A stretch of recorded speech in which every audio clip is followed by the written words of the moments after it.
Hello friends, welcome to Arshi's tasty kitchen. இன்றைக்கி நம்மளோட கிச்சனில் மாதம்பட்டி ரங்கராஜ் சாரோட ஸ்பெஷல் ரெசிபீஸில் ஒன்றான பாரம்பரிய அரிசி வகையில் ரொம்பவே சத்தான மாப்பிள்ளை சம்பா அரிசி வச்சு சாம்பார் சாதம் ரொம்ப டேஸ்டியாக எப்படி பண்ணுறதுன்னு பார்க்கலாம். வீடியோக்குள்ளே போகிறதுக்கு முன்னாடி நம்ம சேனலை நீங்கள் ஃபஸ்ட் டைம் பார்க்குறதா இருந்தால் மறக்காமல் அர்ஷிஸ் டேஸ்டி கிச்சனை சப்போர்ட் பண்ணி சப்ஸ்கிரைப் பண்ணிக்கோங்க.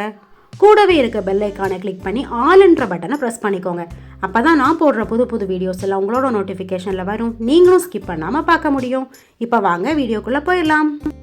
சாம்பார் சாதம் பண்ணுறதுக்காக நான் இங்கே 1 கப் அளவுக்கு மாப்பிள்ளை சம்பா அரிசி எடுத்திருக்கேன். இந்த மாப்பிள்ளை சம்பா அரிசியோட சத்துக்கள் ரொம்ப அதிகம். இது பார்க்குறதுக்கு சிகப்பு நிறத்தில் இருக்கும். இந்த அரிசியை ஊற வச்சு தான் வேக வைக்கணும், இல்லாட்டி வேகிறதுக்கு ரொம்ப டைம் ஆகும். அதனால் இந்த அரிசியை குறைஞ்சது ஒரு 5 மணி நேரமாவது ஊற வச்சு எடுத்துடலாம். ஃபஸ்ட்டு இதை ஒரு 2லேருந்து 3 முறை தண்ணி சேர்த்து நல்லா கழுவி எடுத்துடலாம். இந்த அரிசியை நல்லா கழுவுனதுக்கு அப்புறமா இதோட நல்ல தண்ணி சேர்த்து ஒரு மூடி போட்டு மூடி ஊற வச்சிடலாம். 5 மணி நேரத்துக்கு அப்புறமா இந்த சாம்பார் சாதம் பண்ணுறதுக்கான பருப்பையும் அளந்தெடுத்துடலாம். 1 கப் மாப்பிள்ளை சம்பா அரிசிக்கு 1/2 கப் அளவுக்கு துவரம் பருப்பு கரெக்டாக இருக்கும். இப்போ அளந்தெடுத்த பருப்பையும் தண்ணி சேர்த்து நல்லா கழுவி எடுத்துடலாம். பருப்பை நம்ம ஊற வைக்க வேண்டிய அவசியம் இல்லை, ஏன்னா அரிசி வேகிறதுக்கு கொஞ்சம் டைம் எடுக்கும். அந்த டைமில் இந்த பருப்பு வெந்து வந்துடும்.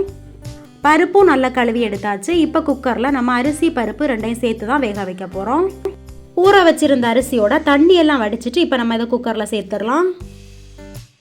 இதோடவே நம்ம அளந்தெடுத்து வச்சுருக்க பருப்பையும் சேர்த்துடலாம். அரிசி ஊற வச்சுருந்த தண்ணி 1 கப் அளவுக்கு இருக்கும், அதை இப்போ இதோட சேர்த்துக்கிறேன்.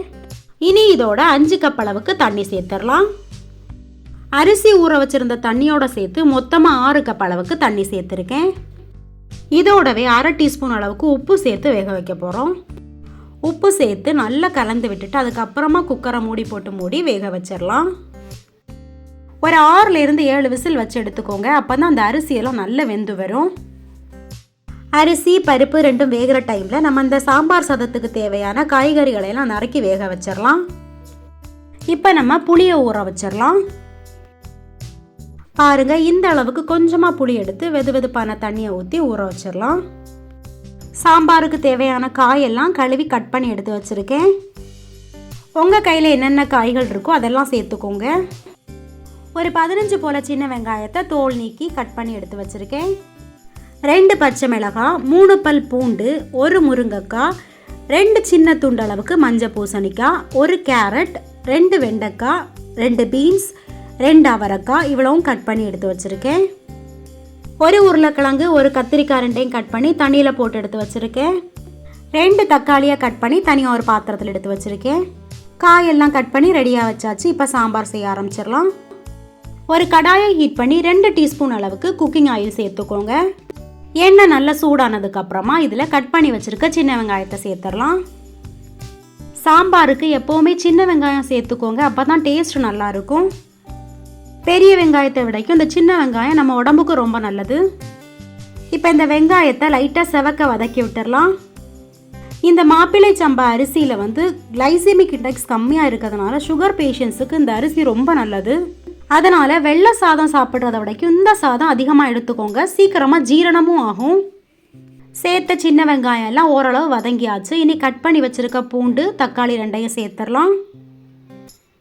இந்த சாம்பார் சாதத்தோட புளிப்புக்காக தக்காளியோட அளவை கொஞ்சம் அதிகமாக சேர்த்துட்டு புளியோட அளவை கொஞ்சம் கம்மியாக சேர்த்துக்கோங்க, அப்போ தான் டேஸ்ட் நல்லாயிருக்கும். தக்காளி சேர்த்து நல்லா வதக்கி விட்டுடலாம். இந்த மாப்பிள்ளை சம்பா அரிசி நம்ம சாப்பிட்றதுனால நம்மளோட ஹீமோகுளோபின் நல்ல இன்க்ரீஸ் ஆகும். அது மட்டும் இல்லாமல் நமக்கு நல்ல ஒரு எனர்ஜி கிடைக்கும். தக்காளி இந்த அளவுக்கு வதங்கினதுக்கு அப்புறமா கட் பண்ணி வச்சுருக்க காயை ஒன்றா சேர்த்துடலாம்.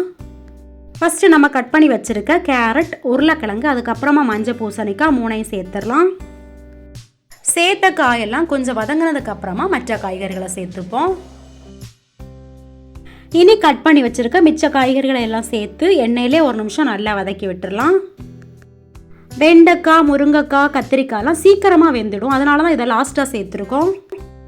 இந்த காயெல்லாம் லைட்டாக வதங்கினதுக்கு அப்புறமா இதில் தண்ணி சேர்த்து வேக வச்சிடலாம். காயை வேக வைக்கும் போதே இதில் கொஞ்சமாக உப்பு சேர்த்துடலாம். இனி காய் வேக தேவையான தண்ணி சேர்த்து ஒன்று நல்லா கலந்து விட்டுட்டு அதுக்கப்புறமா ஒரு மூடி போட்டு மூடி வேக வச்சுக்கோங்க. மீடியம் ஃப்ளேமில் வச்சு ஒரு 10லேருந்து 15 நிமிஷம் நல்லா வேகட்டும். காய் வெந்துட்டு இருக்க இந்த டைம்லேயே நம்ம குக்கரில் வேக வச்ச அரிசி பருப்பெல்லாம் வெந்து ரெடி ஆயிடுச்சு. அதை ஓப்பன் பண்ணி பார்க்கலாம். பாருங்க, அரிசி பருப்பு ரெண்டுமே நல்லா வெந்து ரெடி ஆயிடுச்சு. இப்போ இந்த தண்ணியோட அளவு கொஞ்சம் அதிகமாக இருக்க மாதிரி தான் தெரியும். சாம்பாரோட சேர்த்து மிக்ஸ் பண்ணி வெந்து வரும்போது தண்ணி அளவு கரெக்ட் ஆகிடும். சாதமும் நல்லா வெந்து சாம்பார் சாதம் பண்ணுறதுக்கு கரெக்டான பக்குவத்தில் இருக்குது. வேக வச்ச காயை ஓப்பன் பண்ணி பார்க்கலாம். காயெல்லாம் ஒரு 75% நல்லா குக் ஆயிடுச்சு. இதை நல்லா கலந்து விட்டுட்டு இப்போ சாம்பாருக்கு தேவையான மசாலாவை சேர்த்துருவோம். ஒரு 1/4 டீஸ்பூன் அளவுக்கு மஞ்சள் தூள் சேர்த்துக்கிறேன். 1 டீஸ்பூன் அளவுக்கு மல்லித்தூள் சேர்த்துக்கிறேன். 1/2 டீஸ்பூன் அளவுக்கு மிளகாய்த்தூள், 1/2 டீஸ்பூன் அளவுக்கு சாம்பார் தூள் சேர்த்துப்போம். இந்த மசாலா தூள் எல்லாமே நான் மெஷரிங் ஸ்பூனில் தான் அளந்து சேர்த்துருக்கேன். மசாலாலாம் சேர்த்து இந்த காயோட நல்லா மிக்ஸ் பண்ணிக்கோங்க. நல்லா மிக்ஸ் பண்ணி விட்டதுக்கு அப்புறமா இதில் நம்ம கரைச்சி வச்சுருக்க புளியை சேர்த்துடலாம். இப்போ புளி சேர்த்தாச்சு. இப்போ இதோடவே ஒரு 2 கப் அளவுக்கு தண்ணி சேர்த்து ஒரு லிட்டு போட்டு க்ளோஸ் பண்ணி மறுபடியும் வேக வச்சிடலாம். சேர்த்த மசாலா புளியோட பச்சை ஸ்மெல் எல்லாம் போகிற அளவுக்கு நல்லா கொதிக்க வச்சிடலாம். பாருங்க, ஒரு 10 நிமிஷத்துக்கு அப்புறமா நம்ம காயெல்லாம் நல்ல கரெக்டான பக்குவத்தில் வந்து ரெடி ஆயிடுச்சு. இனி இதோட வேக வச்சு வச்சிருக்க மாப்பிள்ளை சம்பா சாதத்தையும் பருப்பையும் சேர்த்துடலாம். ஃப்ளேமை நல்லா கம்மி பண்ணி வச்சுட்டு இந்த சாதத்தையும் பருப்பையும் சேர்த்துக்கோங்க. இப்போ இதை நல்லா மிக்ஸ் பண்ணி விட்டுடலாம். இதை மிக்ஸ் பண்ணி விடும்போது இந்த சாம்பார் சாதம் நல்லா தண்ணியாக இருந்த மாதிரி தான் தெரியும். இது நேரமாக ஆக நல்லா திக்காயிடும். இந்த டைமில் கொஞ்சமாக மல்லி இலையை சின்ன சின்னதாக நறுக்கி இதோட சேர்த்துடலாம். உப்பு செக் பண்ணிக்கோங்க, தேவைப்பட்ட அந்த டைம் சேர்த்துக்கோங்க. இதெல்லாம் சேர்த்து நல்லா கலந்து விட்டுட்டு ஃப்ளேம் ஆஃப் பண்ணிடலாம். இப்போ சாம்பார் சாதத்துக்கு ஒரு தாளிப்பு ரெடி பண்ணிடுவோம். அதுக்காக ஒரு பேனை ஹீட் பண்ணிக்கிறேன்.